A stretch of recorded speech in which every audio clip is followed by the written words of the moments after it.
What's up, everybody? Welcome to the Inside Zone.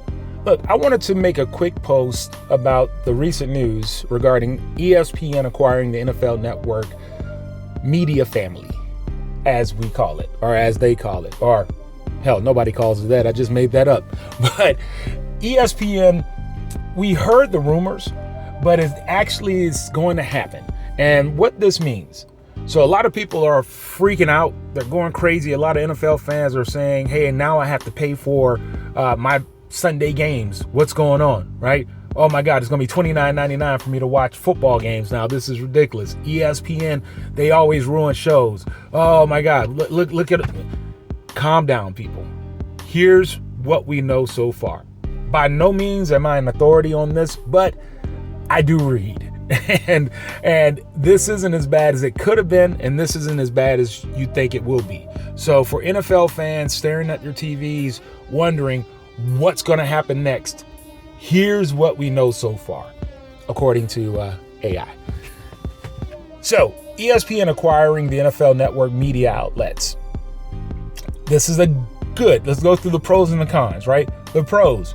Amongst the other competitors out there who were potentially vying for access to the NFL media platform, Apple TV, Amazon, Netflix, CBS, NBC, Fox Sports, ESPN is probably the most stable and best suited to handle the larger platform of NFL media content from the NFL Network. Think RedZone, think any type of NFL related show, the camp shows, all the show, any show that's started and platformed by the NFL Network, ESPN has taken over. The biggest one is the NFL RedZone, and that's where everybody's freaking out about.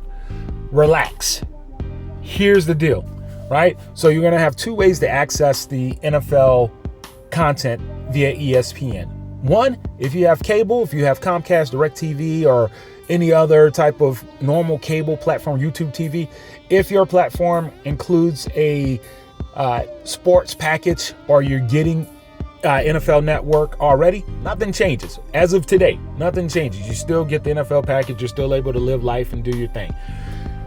On the flip side, right, if you were paying if you cut the cord and you were paying for digital content, or you were getting free, or however you were getting access to ESPN, well now, or getting access to the NFL Network, well now it's all going to be bundled under what they're calling a super bundle under the ESPN platform.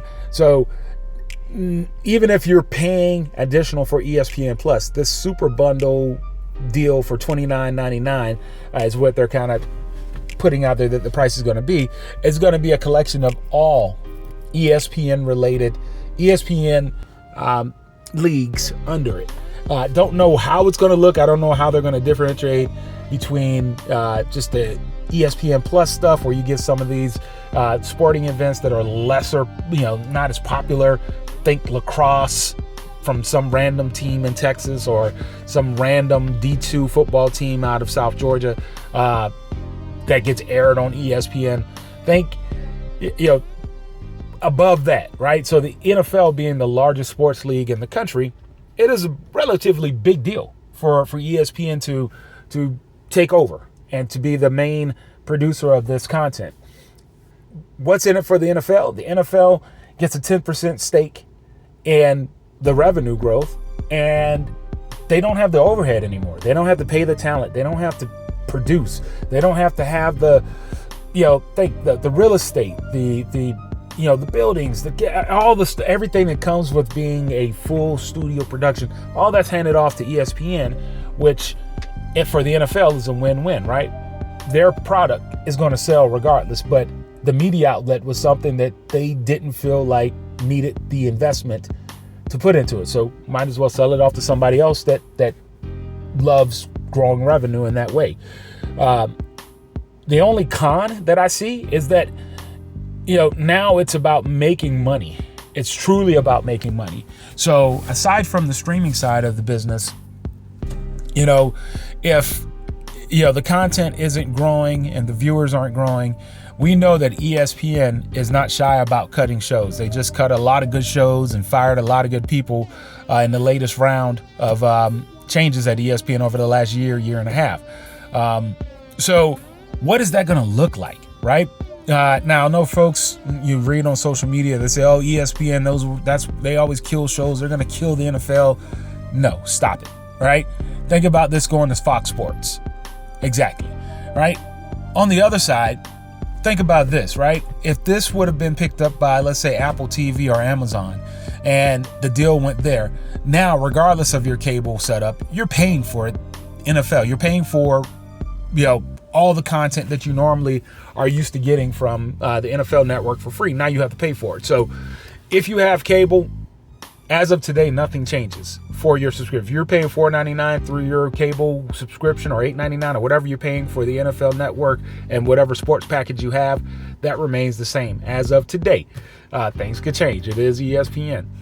On the flip side, as far as the streaming side of things, it's going to be called a super bundle. Don't know what all is going to be included there, but it's going to be the RedZone channel, which has been probably the most popular NFL Network program that they offer. There's also going to be other content built in there. Also within the super bundle, something I didn't know, I found out today, that the WWE, their special events, Royal Rumble and WrestleMania and SummerSlam and all these different events, pay-per-view events through the WWE, are now going to be nestled under the ESPN platform for pay-per-view. So that was always something you paid for. It's just now consolidated. You're not going to Peacock or going to other platforms. Everything is rolled up under ESPN for the pay-per-view outlets for the WWE. So again, relax, people.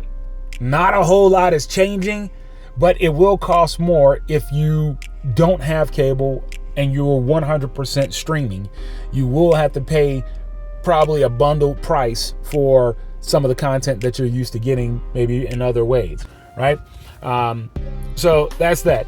Now, on the good side, there are going to be some decisions to be made, right? So you're talking $29.99 for RedZone or some NFL content.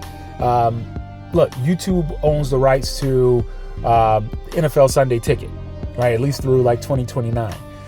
That's a separate price. If you value just watching all the games full out, Sunday Ticket may be a better option now versus paying $29.99 a month if you are a cord cutter. So, just like everything else when it comes to streaming, if you're like me, you have about 792 different streaming accounts that you have to manage, and you're paying $5.99 to $15.99 for each of them, and you have no clue what you're paying for. In this case, at least everything is consolidated, and at some point, if people aren't watching, the price either comes down or they get rid of it and they sell it off to somebody else. But like we say, it could be worse. If Fox Sports picked up the NFL Network, media programs, just imagine a world where Skip Bayless potentially was your main go-to for all things NFL, right? So it could be worse. Now we have to deal with Stephen A. Smith and Pat McAfee. So it is what it is. Let me know what you guys think. Like, subscribe, share.